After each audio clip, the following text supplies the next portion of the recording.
The real victims in this situation, my children. I was just a dumbass, but my babies, the real victims. I wasn't gonna come till mama hit me up or trying my Crystal Addiction. My name is Crystal. If you are new to my channel, I normally upload every Sunday.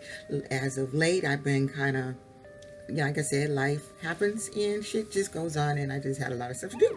So I actually made a video on Monday that I was gonna upload, but after playing it back, I felt like I just didn't give enough in it, so it was just a waste of my time, and I ended up going to bed and never even posting it.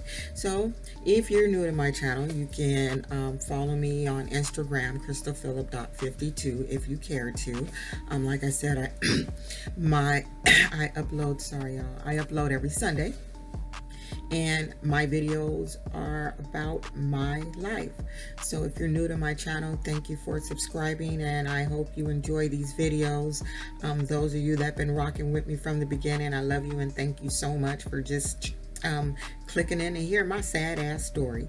But I have an awesome life. But you know what, I want to do a video on what's going on currently, you know, with my boys, to see what stages that they're at now in life after so many years later.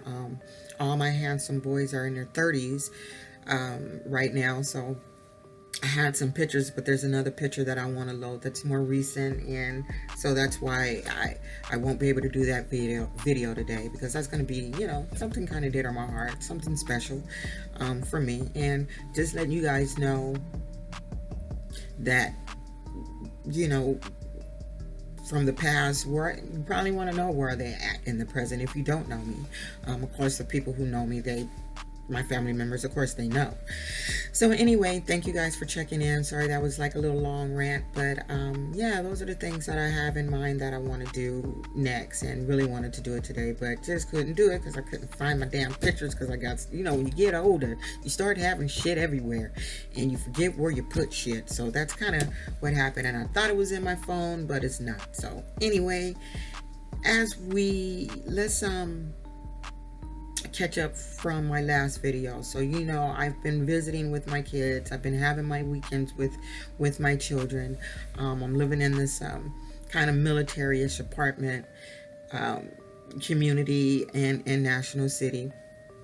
And as I left off, I was telling you guys that you know, when I would pick up my kids, like let's say 2 weekends. Let's go move forward to 2 weekends into my visits.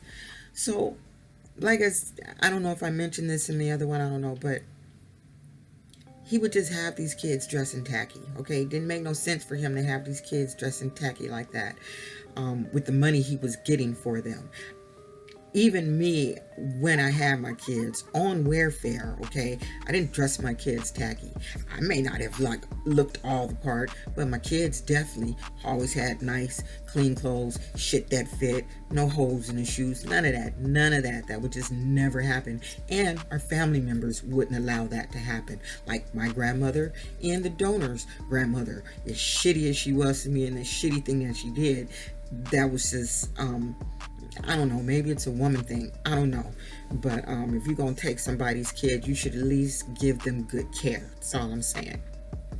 So I picked up my kids this one weekend, and this weekend I actually went with the military man. I didn't, you know, went to the door, said hello, did all that shit, and lo and behold, because let me back up a little bit. So I actually went shopping for my kids on that second time of my weekend visit, because like I said, when I picked them up, they had the same shit on that they had previously. It's like, what do you think I'm gonna do, like keep the shit? So I took my kids shopping, went and got their haircuts, had them looking fly. The military man took them on a little trip to the military base so they can get on the ship, and you know, stuff like that. And of course, while he was doing that, I was at home at the apartment shooting dope, because I never, like I said, I would never be in a position where my kids would ever walk in on me because I decided I needed that shit right then and there, and I'm locked in the bathroom and they're wondering what I'm doing. No, ma'am, wasn't gonna let my kids have that experience. That was my shit. So the third weekend when I picked the kids up, because when I bought the clothes, I let them go in those clothes, period. Not trying to show off or do nothing. I just, hopefully they can wear them to school or something, right? So, y'all, sometimes I be thinking people be watching me while I'm filming. Not you guys, like some weird shit be happening when I'm be filming sometimes. Sometimes it'll just like snap and take this random ass picture and I'm literally not freaking touching anything. And so that's why my editing may be off from the first part, because it did some weird shit and it stopped. So I just saved that first part of it, cut my stuff off, and redid it again. So hopefully I'm not going to have that problem again. My light at the top of my laptop, it's not blinking. So if you see something weird in the first part, that's why it stopped. Something happened and it was just weird. So anyway, as I left off, as I was so rudely interrupted by hopefully not some weird ass person watching me, I picked up my kids, and yet again they had the same shit on. Okay, now this is on the third weekend. So I'm like, that shit made me hot inside. Like I was hot. And when I got in the car, I was trying not to show that shit. So I was thinking, okay, I gave you clothes. I bought clothes for the kids. The least you can do is give them like a little case or something with the clothes that I bought so they can have for the weekend, instead of like just here they are in this ragged shit. Like I just felt like everything he did to me was an attack and a dig, and I felt like he did this shit on purpose just to get a freaking reaction from me, and it was irritating me because in my spirit I knew he was doing that shit on purpose. Damn well I just bought them kids clothes. And see, he would do shit like he wouldn't even send them with toothbrushes and shit. So it just got to the point by that third weekend, I said, I don't even need anything. They got everything they need at my house. I had the toothbrushes. I had everything they need. You don't have to give me shit. Okay? You ain't got to give me shit. So I just had an attitude. So I'm like, okay, I'm not going to react to this shit. I'm definitely going to not react to this shit right in front of my kids. So I just told myself, after I'm going to enjoy this weekend visit with my children.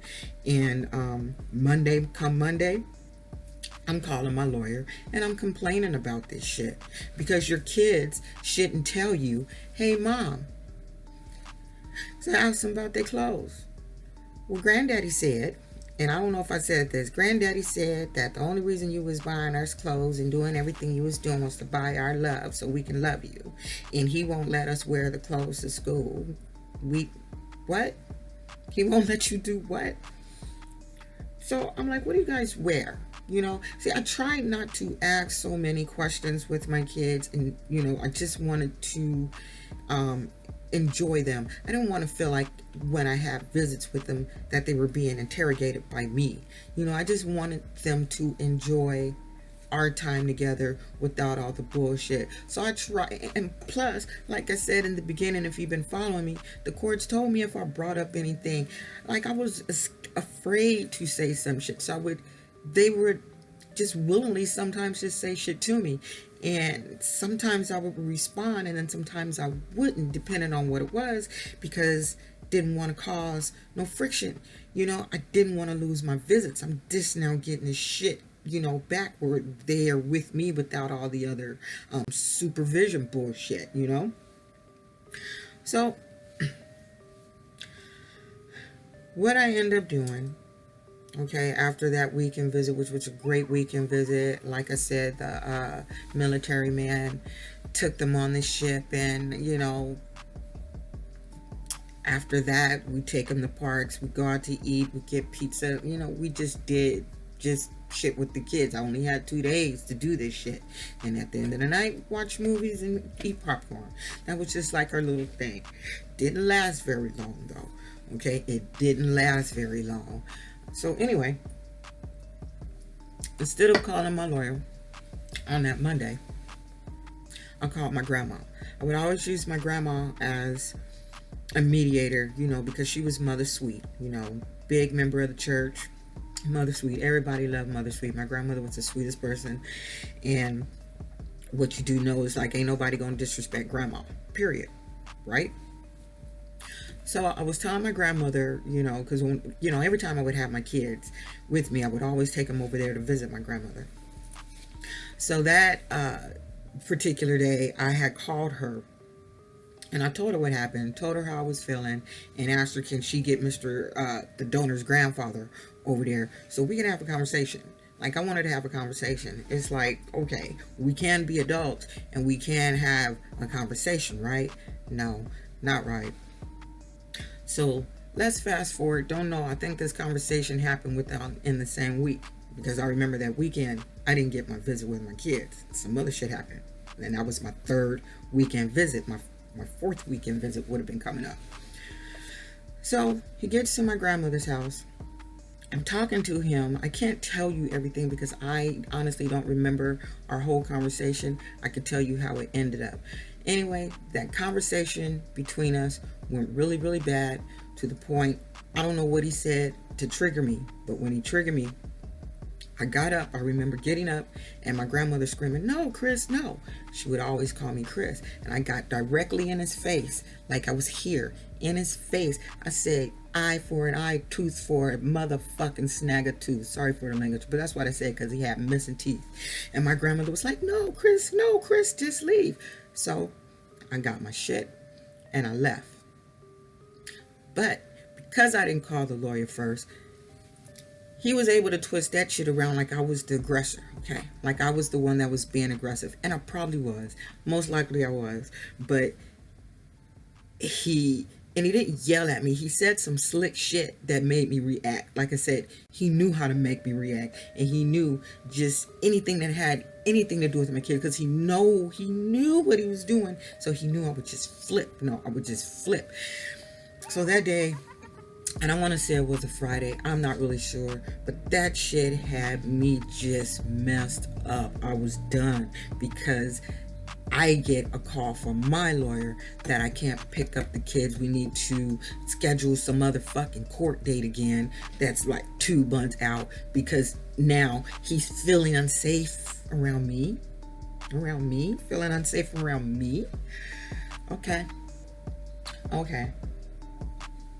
But every time I would complain about some slick shit that was happening with my kids, what they would do, they would call and let him know they were coming for a visit, versus just popping up. Because if they popped up, they'd see some other shit like I popped up on once. But that's further down the line. Okay? So, of course, the military man and he was there trying to console me, I'm the type of person, when I get heated, I shut down. I don't say shit. And back then I just would shut down and I would just get dope. I just got more and more dope. I called Billy Bob, make sure I got some more dope, because my husband, the military man, couldn't take care of all that. Okay, I had an expensive habit. So let me tell you, this is the one time I can consciously say I thought out dying. I wanted to die. I didn't want to be here anymore. I just felt like I couldn't win, because I was creating this person that's now going to rehabs and shit, and all this shit it's now documented. It just made it like, who gonna believe a dope fiend? So I was in that space. Like, who gonna believe me? Although I was telling the truth, but who gives a shit about a dope fiend? But when I think about it, hindsight now, well, I shouldn't have been doing dope. If I hadn't been doing dope, my situations definitely would have turned out great for me, and my kids wouldn't have been in the system and with these assholes for so long. So I own that, because at the end of the day, regardless they had the donor as a daddy, I'm the mama, and I should have worked harder for that. That's something else. We already know that, and I've already admitted to all that, and that's the shit that keeps me kind of messed up sometimes. Not messed up, but just in my feelings. Let's just say that. So this particular day, there was this connection I would go to, and one thing the military man knew about me was I was always safe when it came to shooting dope. So I never did more than I could handle, and I would always start off with small amounts because I wasn't trying to OD. This particular time, I just had it, and I wouldn't let him be in a bedroom with me. You know, this was my alone time. You need to just go watch TV. So, you know, 9 out of 10, I'm done. 5, 10, 15, 20. I could be in the bathroom good 20, 30 minutes. I don't know. I was high. I don't know. So I normally start off I always do 20 cc's. Like, I would never go past that. That was enough for me. And I would do more cocaine than heroin. Well, I would put a lot of cocaine in it to keep me kind of up, because like I said, I didn't like the whole nodding, itching thing. Didn't like that shit. This particular day, I did not. I just did straight heroin, no cocaine. Did it on purpose, and I filled that syringe up. In most cases, people who want to commit suicide, they ain't gonna tell you. Like, I wasn't gonna tell nobody, because then I didn't want to do it, you know? So I wasn't gonna tell anybody because I was ready. I felt like I couldn't win. There was like, I'm not gonna win this battle. I said, I'm not gonna win this battle. And so I, at that moment, made a conscious decision just to give the fuck up. I gave up. I was done. Sorry, y'all. Back. So anyway, like I said, I put this whole syringe in my arm. I put it in my arm. The military man was in the living room just watching TV. So only thing I can remember is being on the ground. And I felt like in my mind, I was there for a while. I'm not even really sure. But what I do remember during that was just seeing this light. I'm not making this shit up. I hand to God. It was a light and it was a cross. Just a light and a cross. It could have been my cross necklace. I would always wear a cross necklace. I don't know. But that's all I can see. Now, the military man would always come check in on me here and there just to make sure, hey, you all right? So I guess maybe that's what he did. Did a few knocks, whatever. I was out. So I'm just going off of what someone told me, what he told me. So when he found me, I didn't even untie. I had a belt or something around my arm, and I still had the needle in my arm, okay? So what he did was took me to the military hospital emergency room, and when they checked me in,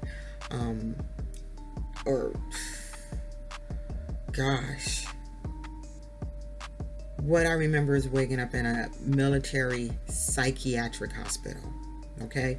All the other shit that happened between, I don't know, he wasn't there, I don't know, but I made it through. So they ultimately put me in this psych hospital, and I had to be there for 72 hours, baby. 72 hours. I'm in this cold, sterile place with like the prison bed mattress. You couldn't smoke. You could smoke, but you weren't allowed to have like lighters or tennis shoestrings. They had this thing on the wall that if you push the button, you can light your cigarette from there and then go out on this patio and smoke. So I was there for 72 hours. And then what they end up doing after 72 hours, they transferred me in an ambulance I end up going to a rehab in, I think it was Alvarado somewhere. So that's my experience. Like really wanted to take myself out, and my experience dealing with this crazy ass donor's grandfather. Like, all this shit is just so messed up. So anyway, guys, thanks for tuning in to A Crystal Addiction, and I will see you guys next week. Enjoy your Sunday, and just keep checking for me just a little bit, because I'm gonna check out some new R. Kelly shit that I've been hearing about. So I may do a little quick video on something like that, and I'm definitely gonna get that current life video together, with where I'm at today with my children and where they're at today in their own lives. So anyway, thank you guys. Peace. Thank you, Ree. Thank you, Robin. Thank you, all newbies. Please keep checking in. Please like, subscribe, and comment. And don't be an asshole. And I'm about to go shopping for some sweaters.